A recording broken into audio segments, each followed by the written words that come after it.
Hello students, welcome to your English class. आज हम आपको याद होगा हमने लो स्प्रिंग का फर्स्ट पार्ट किया था, the stories of stolen childhood, जिसमें हमने रैग पिकर जो साहिब थी उसकी स्टोरी को डिस्कस किया था। तो इसी चैप्टर का जो लॉस्ट स्प्रिंग है, the stolen stories of lost childhood जो है, इसका सेकंड पार्ट है I want to drive a car. ये भी अनीस जंग ने लिखी है। That is another slum area की स्टोरी है। इसमें जो ये जो मुकेश है एक बैंगल मेकर दिखाया, तो इसमें सेकंड स्टोरी में क्या दिखाया कि कैसे जो फिरोजाबाद में ये मतलब स्टोरी है, फिरोजाबाद से रिलेटेड है।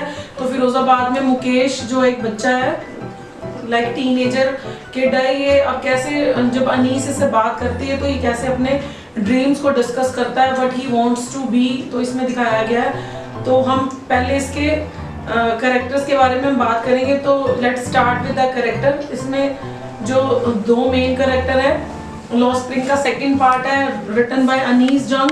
तो हम कैरेक्टर के बारे में बात करना चाहेंगे। चैप्टर का जो नाम है I want to drive a car. तो इसमें जो मुकेश है ये एक बैंगल मेकर है, ये एक टीनेजर चाइल्ड है जो कि बैंगल मेकर्स की फैमिली से बिलोंग करता है। और जो नरेटर है वो अनीस जंग। अगेन ये एक स्लम एरिया में लाइक अपनी स्टोरी को घुमा रही है, मतलब वहाँ पर बात कर रही है बच्चों से, तो वो मुकेश से मिलती है। तो कैसे इनके बीच में इंटरेक्शन होती है और कैसे जो they people start talking with each other, और कैसे उसे मुकेश के सपनों के बारे में, ड्रीम्स के बारे में पता लगता है। तो let's start with the summary of the chapter. Now here begins the second story. Mukesh wants to be his own master. जैसे आपने यहाँ देखा होगा I want to drive a car। अब जो अनीस है, जो राइटर है, वो मिलती है मुकेश से। मुकेश जो कि इंसिस्ट करता है कि वो अपना ही मास्टर बनना चाहता है, मतलब वो किसी के अंडर काम नहीं करना चाहता। तो वो बताता है कि I want to be a motor mechanic. तो जो अनीस है ना, जो नरेटर है, वो पूछती है कि हाँ तुम्हें जो कार के बारे में, मोटर कार्स के बारे में कुछ पता है? तो वो उसे रिप्लाई करता है कि मैं मोटर कार, जो कार है उसको ड्राइव करना सीखना चाहता हूँ, मतलब he wants to be his own master. तो अब जो अनीस फील करती है, जो नरेटर है वो फील करती है कि जो मुकेश का जो ड्रीम है वो एक लाइक अ मिराज। मिराज क्या होता है? जो कि हम देख तो सकते हैं पर हम उसे एक्चुअली में अचीव नहीं कर सकते। लाइक डस्टी जो स्ट्रीट्स है फिरोजाबाद की, उसमें उसे लगता है कि जो मुकेश का ड्रीम है वो लाइक अ मिराज है, वो कभी भी इसको अचीव नहीं कर सकता, क्योंकि जो फिरोजाबाद का हर सेकंड हाउस जो है वो बैंगल मेकिंग इंडस्ट्री में इन्वॉल्व है, वो बैंगल मेकिंग का काम करता है। और जो फिरोजाबाद है वो ग्लास ब्लोइंग इंडस्ट्री है इंडिया की, और जहाँ पर आफ्टर जनरेशन वो लोग सेम बिजनेस में ही लाइक प्रिवेल करते हैं, काम करते हैं। तो उसको लगता है कि इस तरह के माहौल में या इस तरह की सोसाइटी में, इस तरह की फैमिली में पैदा होने के बाद कैसे मुकेश अपने ड्रीम्स अचीव करेगा। इसलिए उसे लगता है कि जो मुकेश का जो ड्रीम है वो that is totally a mirage in the dusty street of Firozabad. अब जो ऑथर है ना, उसका एक again another encounter of the poverty के साथ। अब उसने देखा कि जो फिरोजाबाद के लोग हैं ना, उन्होंने अपने बच्चों को इन्वॉल्व किया हुआ बैंगल मेकिंग के बिजनेस में। जो लाइक जो सेल्स हैं जहाँ पर बैंगल लाइक इसका ग्लास का काम होता है, बैंगल्स बनती हैं, वो जो सेल्स हैं वो बहुत ही स्मॉल होते हैं, जहाँ पर ना तो हवा होती है ना ही रोशनी होती है, और उनका जो टेम्परेचर होता है वो बहुत ज़्यादा गर्म होता है। और उन्हें पता है कि जबकि चाइल्ड लेबर इलीगल है, और कहते हैं अगर जो हमारा लॉ एनफोर्स करे तो मोर देन 20,000 जो बच्चे हैं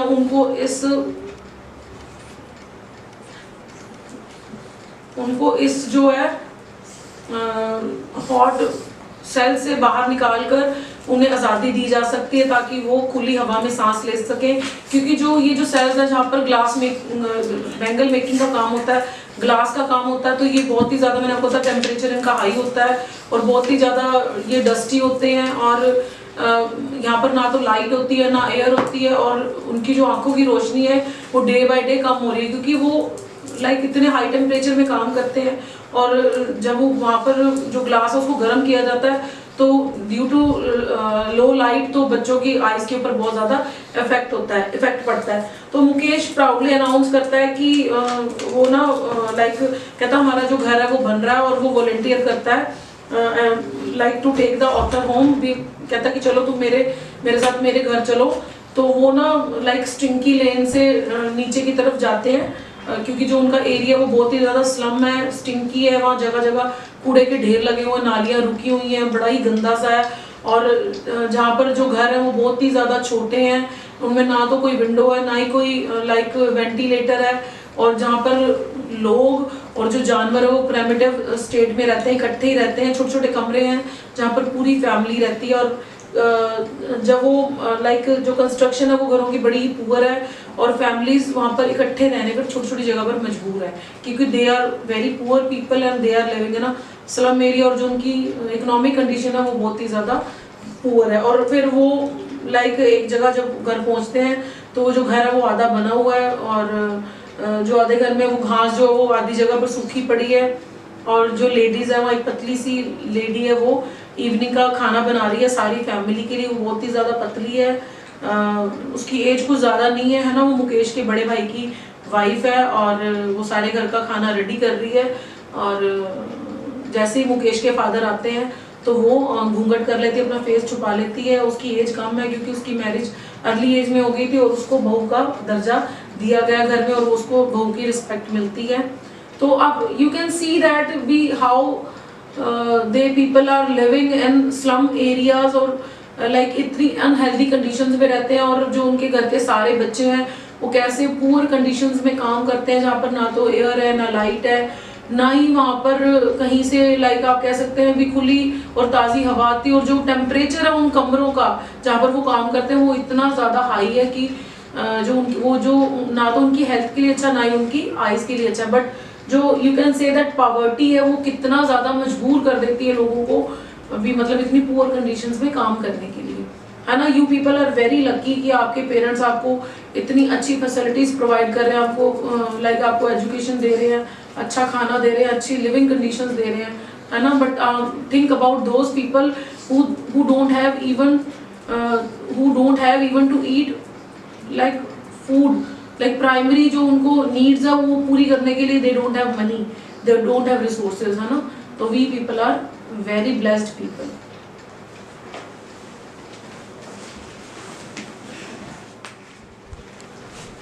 ना तो question arise, god given lineage है, इज इट एवर ब्रोकन? जो भगवान ने मतलब इनको ये जो लीनेज दिया है वो क्या कभी टूट पाएगा? जो मुकेश के फादर है he has toiled hard throughout his life.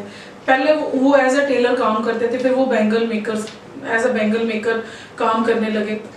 इतनी मेहनत करने के बावजूद वो कभी भी अपने घर को रेनोवेट नहीं कर पाए, कभी भी वो अपने 2 बच्चों को स्कूल नहीं भेज पाए। वो सिर्फ क्या कर पाए, वो जो उन्हें आता था बैंगल मेकिंग का जो आर्ट था उन्होंने वो अपने बच्चों को सिखाया, सिर्फ उनके पास वही था अपने बच्चों को सिखाने के लिए। ही don't have money to send them to go to school, to send them school and to give them you can say a good upgrowing, है ना। वो अपनी तरफ से good upgrowing कर रहे थे क्योंकि what they have, जो उनके पास था उसी से वो उन्हें गुजारा करना था, क्योंकि because they are living in a very bad conditions। और जो इकोनॉमिक कंडीशन मैंने आपको ऑलमोस्ट पहले बता चुकी हूँ कि उनकी ऑलमोस्ट ना जैसी थी, बहुत ही बुरी थी। they only can earn money to fulfill their primary needs, है ना। तो जो मुकेश की जो ग्रैंड मदर थी वो उन्होंने अपने हस्बैंड को अपनी आंखों से अंधे होते हुए देखा था, क्योंकि जो पॉलिशिंग थी और जो डस्ट थी बैंगल मेकिंग की उससे क्या होता है, एक टाइम पे आके बंदे की आंखों की रोशनी जो है वो खत्म हो जाती। तो उन्होंने अपने हस्बैंड को अंधे होते हुए देखा था due to these like hard conditions of bangle making, जो वो छोटे छोटे कमरों में काम करना, कम लाइट में काम करना, विदाउट एयर और हाई टेम्परेचर में काम करने से जो उनको हेल्थ इश्यूज हुए थे, उन्होंने वो उनकी हेल्थ को डे बाय डे बिगड़ते देखा था। और वो सोचती थी कि क्या जो गॉड गिवन लिनेज है वो कभी ब्रोकन होगा, कभी वो लाइक इन कंडीशन से निकल पाएंगे, कभी वो ये बैंगल मेकिंग का बिजनेस छोड़ के कोई और काम में इन्वॉल्व हो पाएंगे। उन्होंने अपनी फैमिली में कुछ नहीं देखा, सिर्फ बैंगल्स और बैंगल्स डिफरेंट कलर की, सिर्फ बैंगल्स ही देखी उनकी फैमिलीज ने, क्योंकि फिरोजाबाद में हर सेकंड फैमिली इसी बिजनेस में इन्वॉल्व है, क्योंकि they are forced to be in this business because there is no other business prevailed in that area, और लोग मजबूर होते हैं क्योंकि जब घर में खाने को 2 रोटी चाहिए होती है, then we have to earn, और हमें उन्हीं कंडीशंस में काम करना पड़ता है जो उस एरिया में हमारे पास अवेलेबल होती हैं।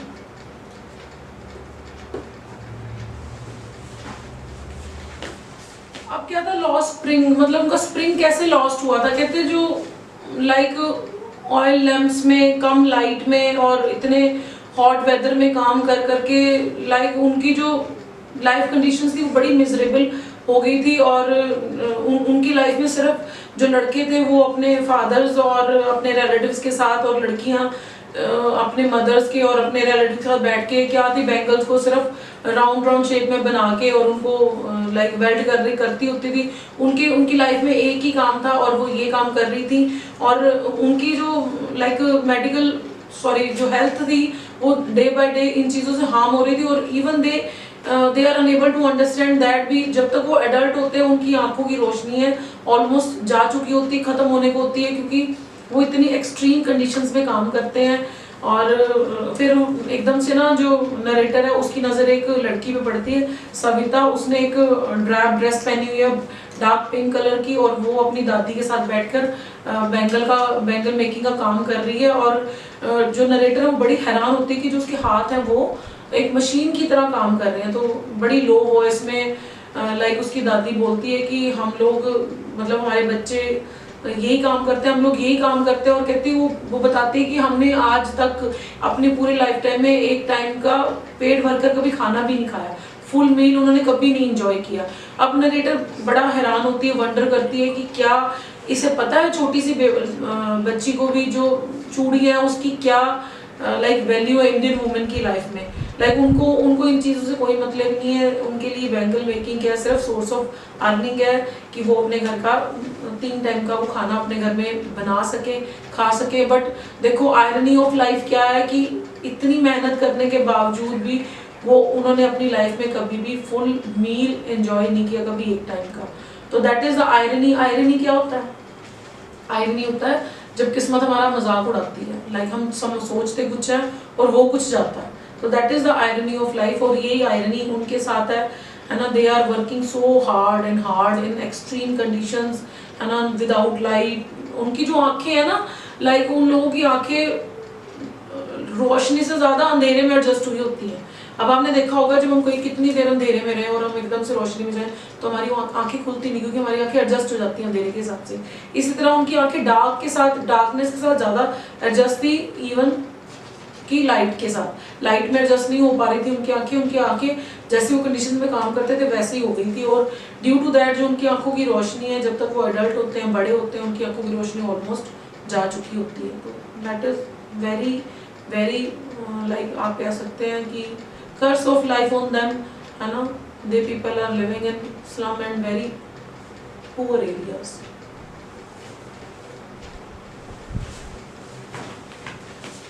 अब एक मतलब चीज उसको वंडर कर रही थी ऑथर को कि जो मुकेश के फादर ने अपनी लाइफ में कुछ ऐसा अचीव किया है जो कि बहुत लोग इतने सालों की मेहनत में नहीं अचीव कर पाते।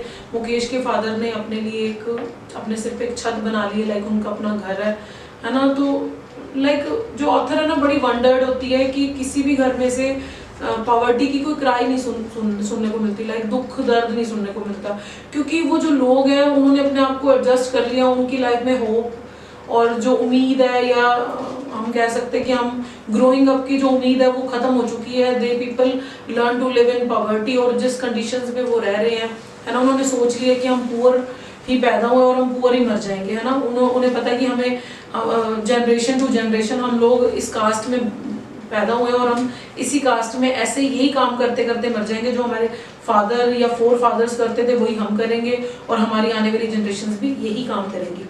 अब ऑथर ना एक बारी कुछ लोगों की यंग पीपल की झुंड से मिलती है और वो उन्हें बोलती है कि तुम लोग अपने कोऑपरेटिव क्यों नहीं बनाते, अपनी सोसाइटी क्यों नहीं बनाते। तो वो उन्हें बोलते हैं कि अगर हम कोई ऐसा काम करते हैं तो ये काम एक इलीगल काम कहलाएगा और हमें यहाँ से उठा के ले जाके जेल में डाल दिया जाएगा, क्योंकि हम लोग इलीगल काम कर रहे हैं और हमें फिर मारा पीटा जाएगा। है ना, तो हम ये काम नहीं कर सकते। तो ये बात सुन के भी जो ऑथर है वो बहुत ही ज़्यादा मतलब हैरान होती है भी ऐसे कैसे हो सकता है भी, क्योंकि they people are living like जैसे अंग्रेजों ने हमारे ऊपर राज किया था तो हम लोग आज़ाद हो चुके हैं, पर वो जो लोग हैं इस तरह के स्लम एरियाज में या इस तरह की एरियाज में रहने वाले लोग, ये अभी भी एक्सप्लॉइट हो रहे हैं। You can say that sahukars या पॉलिटिशियंस, ब्यूरोक्रेट्स, इन लोगों के द्वारा, है ना। तो अब जो ऑथर ने क्या नोटिस किया फिरोजाबाद में, यहाँ पर दो तरह के लोग हैं। एक तो मैंने आपको बताया कि जो ये बैंगल मेकर्स हैं, जनरेशन टू जनरेशन ये लोग पॉवर्टी में पैदा हुए और पॉवर्टी में मर जाएंगे, और इनकी एक के बाद एक जनरेशन सेम काम करी जा रही है। इनके फादर्स, फोर फादर्स वही काम कर रहे हैं, आने वाली जनरेशन भी वही काम करेंगी, है ना। They don't have even resources to fulfil their primary needs, है ना। और जो सेकंड ग्रुप है वो कौन है, साहूकार्स, पॉलिटिशियंस, पुलिसमैन और जो लोकल नेताज होते हैं, है ना, और ब्यूरोक्रेट्स, है ना। ये एक सेकंड ग्रुप है जो कि एक्सप्लॉइट कर रहा है इन लोगों को, है ना। इन लोगों को अपनी आज़ादी नहीं है, they can't sell their things in outside world, है ना। तो ये इनको अपनी सारी चीज़ें इन्हीं लोगों को, साहूकार्स को बेचनी पड़ती है। अगर ये लोग कुछ ऐसा करते हैं बाहर कुछ बेचने की या अपने आप को ग्रो करने की, तो वो मतलब इन लोगों की नज़रों में एक इलीगल लाइक एक्ट है, और अगर वो ऐसा कुछ करते हैं तो उन्हें पकड़कर जेलों में डाल दिया जाता है। तो कहते हैं जो ये सारा कुछ है ना, कहते हैं इनके बच्चों के जो बैंगल मेकर्स हैं उनके सिर पे एक बर्डन डालते हैं, और ये जो बच्चे हैं वो उस चीज़ को नेचुरली एक्सेप्ट कर लेते हैं, है ना। तो इनके लिए कहते हैं अगर वो कुछ अलग करना चाहते हैं तो वो डेयर है, और डेयर ये लोग कर नहीं सकते, लाइक हिम्मत है, और हिम्मत ये लोग कर नहीं सकते क्योंकि जो डेयरिंग है is not a part of growing up, है ना। उनके लिए जो डेयर करना ग्रोइंग अप का पार्ट नहीं है, डेयर करना एक इलीगल काम है।